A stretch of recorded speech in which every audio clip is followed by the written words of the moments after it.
Halo teman-teman, semoga selalu dalam keadaan bersyukur. Saya mau membahas tentang kerakusan belajar. Rakus belajar itu bagus, tapi kalau terlalu ada batasannya pastikan. Kalau terlalu berlebihan itu akan membuat kita berhenti di tengah jalan, stres karena beban terlalu berat, karena keinginan terlalu banyak dalam jangka waktu yang singkat. Rakus belajar itu ya tadi sebenarnya positif, tapi ya negatif kalau keterlaluan ya, sesuatu yang keterlaluan itu sesuatu yang berlebihan itu pasti tidak baik. Jadi untuk belajar pun itu ada step-stepnya. Saya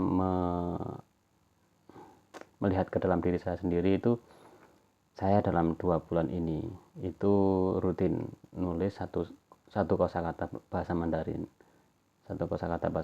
Saya tulis, saya ketik, saya update di status WA, saya tulis di buku, terus saya baca lantang, saya baca dengan keras itu. Nah, itu satu. Kedua, ini yang seharusnya ya, saya masih melakukan satu. Tahap kedua, seharusnya saya dari satu kosakata itu dijadikan kalimat, ditulis tangan, diketik, dua-duanya seharusnya dilakukan, terus dibaca dengan keras. Step ketiga, membuat paragraf, diketik, ditulis tangan, dibaca.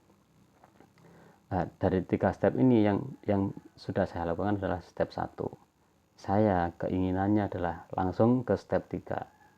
Sejak sudah 1 bulan konsisten 1 hari 1 kosakata itu, saya ingin langsung loncat ke yang ketiga, itu ingin langsung membaca paragraf, langsung ingin lancar membuat paragraf atau menulis sendiri, atau mungkin ambil artikel dari mana gitu ya, banyak sumber. Saya ingin loncat ke situ, tapi berat karena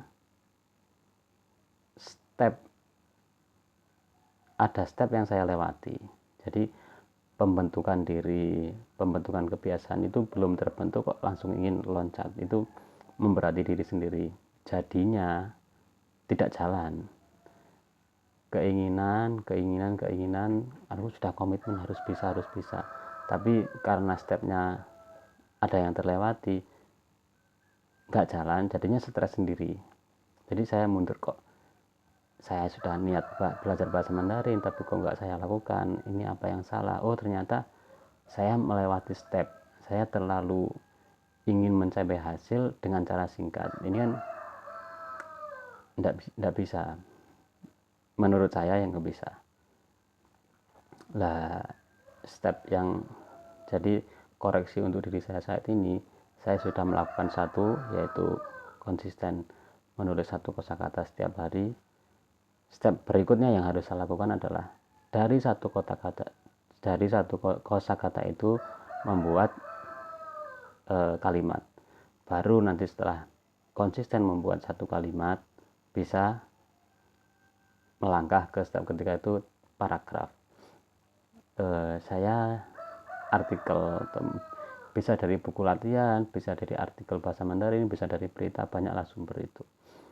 Nah, jadi untuk menikmati belajar, untuk menikmati proses belajar itu, yaitu step by step menurut saya.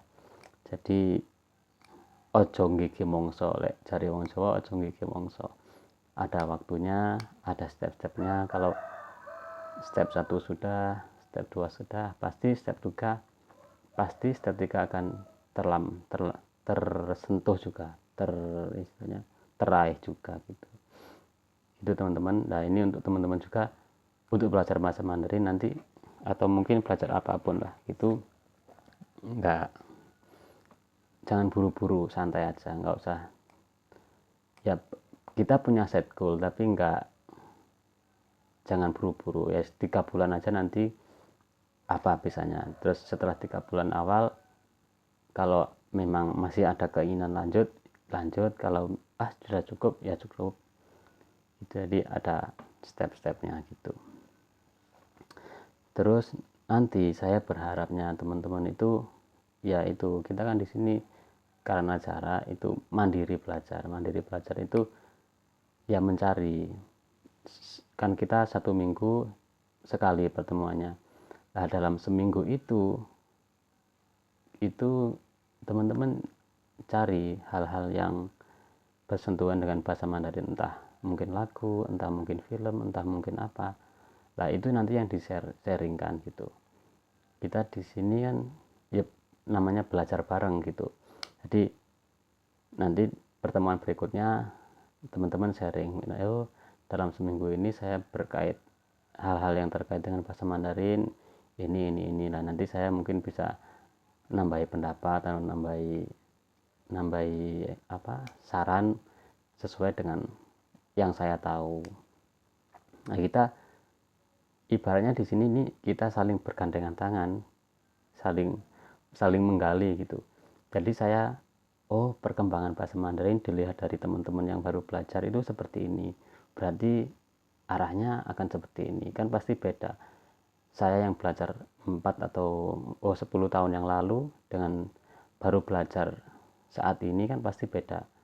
Dulu mungkin kalau mau nyari kosakata harus buka kamus manual, harus ribet lah gitu. Sekarang kan dimudahkan dengan adanya YouTube, adanya aplikasi, adanya HP gitu. Ya semua itu memudahkan dan merubah cara belajar seseorang. Jadi teman-teman adalah kaki tangan saya untuk tahu perkembangan teknologi dalam bahasa Mandarin itu dengan sharing.